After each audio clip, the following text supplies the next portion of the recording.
আহ, আরাফাত ভাই, এই আরাফাত ভাই, এখন আমরা কোথায় আছি ভাই?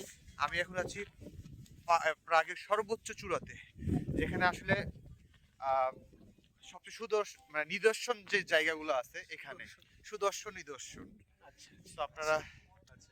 আর ওই তো এখানে ঠান্ডা কেমন লাগতেছে? ভয়াবহ ঠান্ডা। ঠান্ডা নাই ভাইয়া, ঠান্ডা নেই। খালি নাক দিয়ে কোনো রকম শ্বাস নিচ্ছি।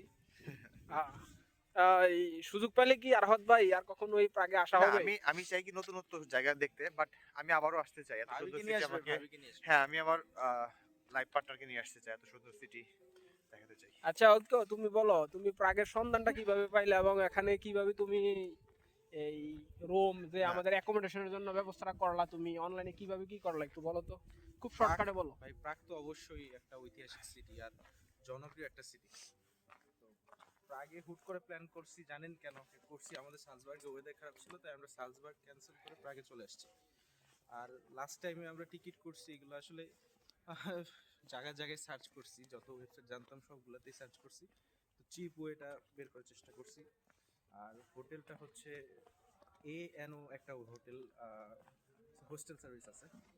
আর ওইটার আন্ডারে আমরা একটা হোটেল পেয়ে গেছিলাম, একটা রুম পেয়ে গেছিলাম। ওটা ভালোই চিপ ছিল। লাকিলি চলে আসছি ভাই, চিপ রেটে হয়ে যাবে ইনশাল্লাহ।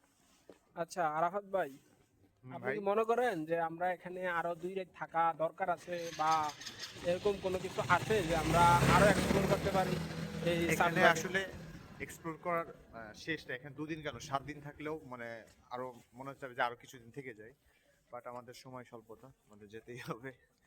আচ্ছা বাট অর্থ ইট, এই সিটিটা আসলে মানে অনেক সুন্দর, আমি আবার আসতে চাই। অসম্ভব। আচ্ছা, এটা ইউনেস্কো থেকে ওয়ার্ল্ড হেরিটেজ সাইট হিসেবে ঘোষণা হয়েছে সম্ভবত 1962 মেবি।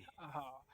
তো আসলেই এই চেক রিপাবলিক, এই দেশের এই তার রাজধানী প্রাগ, সত্যি এর অসাধারণ স্থাপত্যের জন্য এটা ওয়ার্ল্ড হেরিটেজ সাইট হিসেবে সুপরিচিত আর ইউনেস্কো কর্তৃক ঘোষিত। এটা অবশ্য আমাদের বাঙালিদের জন্য আসাটা একটু টাফ, তারপরেও এখানে মোটামুটি কিছু বাঙালি আছে। তো স্টুডেন্টরাই বিশেষ করে এই শহরগুলোতে ঘুরতে আসে, আর বিভিন্ন দেশের ট্যুরিস্ট সারা বছরই এই প্রাগে ঘুরতে আসে, প্রচুর ট্যুরিস্ট। মূলত তাদের এই অর্থনীতিটা নির্ভর করে এই ট্যুরিস্টের উপরেই। তো ধন্যবাদ সবাইকে, পরবর্তী ভিডিওতে আবার দেখা হবে। ধন্যবাদ।